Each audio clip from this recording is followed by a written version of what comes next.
a online notarization and an electronic signature. It seems like the same exact thing, but the e-signature is only one part of the online notarization. You know, there's legal differences between a e-signed document and an electronic notarization, but I'm not going to go into that. I'm just going to go into the reality, the actual logistical differences between e-signing a document and electronically notarizing a document, and why those two systems are different, how they're different, what makes them different. And click the like button if you want to see more videos just like this. E-signing, very streamlined. You're going to get a link to your email. It's going to say, click the link. E-sign software is going to open up on your computer. Then it's going to ask you, hey, do you agree to do an electronic signature? You go review the document, and then you electronically sign the document if you agree to the terms. That will then automatically send you a copy of that document, and then the person who sent you the document will also receive a signed copy. Check it off. You're done. The whole process is complete, and we're used to that over and over again. Now, notarization. They're going to send you a link, but the link is going to be to sign up, create an account.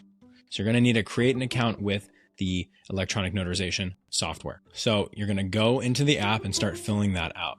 They're going to want some personal identifiable information from you so that they can then retroactively link your information to the document if need be. Then it's going to ask you, do you want to upload a document? And the answer to that question is going to be, no, I don't need to upload a document, just continue, because your attorney is going to upload the documents from their end. So just continue on that step. They already have your email because that's how you signed up, but they might need your name. They might need your address. When you provide this information to them, look at your ID and see if that matches the documents that you're about to sign, because the notary is going to have to use your ID to verify your identity, and it doesn't match up with how I want to sign this. And so your attorney will have to go back and fix the signatures, which is totally fine. You can't do that once you get into the program. So this is the step to do that. At this point, look at the documents, make sure that matches what your ID is. Don't use your nickname. Your nickname is Steve, but your legal name is Scott. I don't know why that would be the case, but you do want to go by your legal name, because the notary is going to look at the ID and go, I don't feel comfortable confirming your identity because it's different. Okay, so you fill out that information, and then you're going to have to test your equipment, because what's going to happen is they're going to record the notarization. And so they need to make sure ahead of time that your microphone is working, that your video is working. And so they're going to go through and make you test those. And so it just asks you, do you hear this? It's going to go, and then they're going to say, do you hear the sound? And then you're going to confirm that your microphone works. And then they're going to take essentially a face scan of you to see if your face is in the center of the camera and that they can see that there's a face in the camera. Then they're going to confirm that, and you're going to click continue. You're like, why do they need to check my camera and my audio? It makes no sense. Like, it's just an e-signature. And it's like, no, it's not. It's a video meeting. It's a live meeting where they're actually recording it. So their whole thing is, we want to make sure you're on camera, we can hear you, because the whole notarization authentication process is really based around this idea of record keeping. And they want to make sure that the record is clear, that you're you, we can hear your voice, and you have affirmed that you're doing these things. Because I, as the attorney throughout the process, will ask you certain things. They'll be like, well, do you want to do this as your free and voluntary act and deed? Have you done this under any duress or anything like that? So I might ask some questions here or there. So if the documents were ever to come up and somebody would be contested, they can see this person doesn't seem like they're under duress. This person doesn't seem like they're being manipulated or forced to sign the document or something like that. And that's why we're here to help, making sure that not just the e-sign goes through, but the actual video and the record of the whole thing goes through. And so once you get through that confirmation process that your equipment works, now you're probably ready to sign. So once you go through the verification process, then you're good to go. Now, the other thing is, you're going to have to verify your ID two ways. Okay, your attorney might just say, hey, I personally know this person and they provided me with their ID. Maybe they uploaded into like a secure link in electronic form and they're looking at it, or they know you personally. Maybe this is a family friend and you're like, do I need to check their ID? I literally have known them for 10 years. These types of things, maybe you don't need their ID, but always a good idea to get the ID so that you can just really, really double check that all the names are right and everything like that. So I'm not here to tell you when you should or shouldn't. You're going to have to use your best judgment if you're the notary.